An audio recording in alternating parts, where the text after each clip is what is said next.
এখনও মেয়েরা স্বাধীনতা পায়নি, যে কারণে মেয়েদেরকে এখনও পর্যন্ত রাস্তায় চিৎকার করতে বেরোতে হচ্ছে।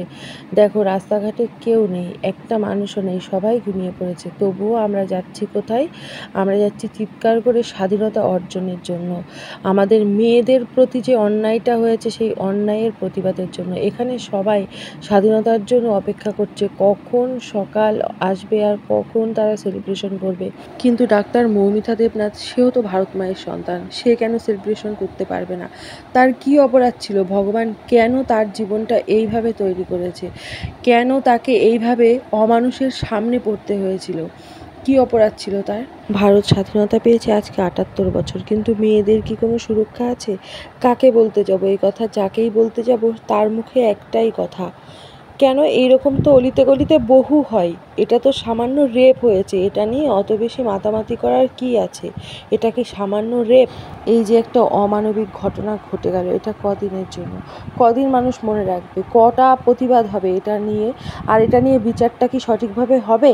মৌমিতা দেবনাথের মতো এরকম অনেক ভারতীয় মৌমিতা দেবনাথ, যারা ভারতের অলিতে গলিতে নিজেদের পেটের দায়ে, নিজেদের কর্মসূত্রে, বিভিন্ন কাজের জন্য বাইরে বেরোতেই হয়, দিনরাত সবসময় তাদের কাছে কাজের জন্য বাইরে বেরোতে হয়, তাদেরকেও সঞ্জয়ের মতো নর পিশাচের সামনে পড়তে হয়। ভারত মাকে স্বাধীনতা দেওয়ার জন্য সরোজিনী নাইডু, ঝাঁসি রানী লক্ষ্মীবাঈয়ের মতো বহু মুক্তিযোদ্ধা নারীরা ছিলেন, কিন্তু সেই ভারত মায়েরই কন্যা সন্তানদের এখনও পর্যন্ত কোনো স্বাধীনতা হলো না।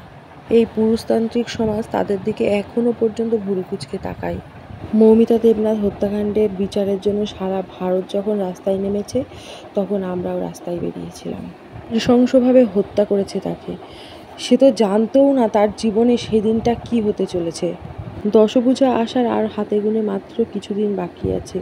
সবাই কিন্তু মাকে আনার জন্য প্রস্তুত শুরু করে দিয়েছে, কিন্তু মায়ের রূপকে কেউ শ্রদ্ধা করে না, কেউ সম্মান করে না, সবাই ভুরু কুঁচকে তাকায়।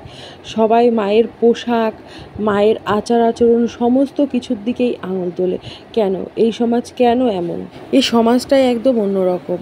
তারা মাতৃরূপে দেবীকে পুজো করে, কিন্তু মাতৃরূপে আমাদের আশেপাশে যেসব নারীরা নিজেদের রুটি রোজগারের জন্য চারিদিকে ঘুরে বেড়ায়, রাত দিন ২৪ ঘন্টা এক করে নিয়ে যাদেরকে কাজ করতে হয়, তাদের দিকে কিন্তু সমাজ আঙুল তোলেই, তাদের দিকে লালসার চোখে তাকায়, তাদেরকে ভোগ্য বস্তু হিসাবে গ্রহণ করার চেষ্টা করে। ওই যে সেমিনার হলে মৌমিতা দেবনাথের সাথে যে ঘটনাটা ঘটে গেছে, সেটা কি কোনো মানুষের পরিচয় নাকি অমানুষের পরিচয়? সেটা সবার কাছে আমার প্রশ্ন থাকলো। রাত দখলের জন্য মেয়েদেরকে রাস্তায় বের হতে বলা হয়েছে, আবার যারা আসতে পারবে না তাদেরকে বাড়ি বসে শঙ্খধ্বনি বাজাতে বলা হয়েছে, কিন্তু এটা কদিনের জন্য? কদিনই বা রাস্তায় সব মেয়েরা বেরোতে পারবে?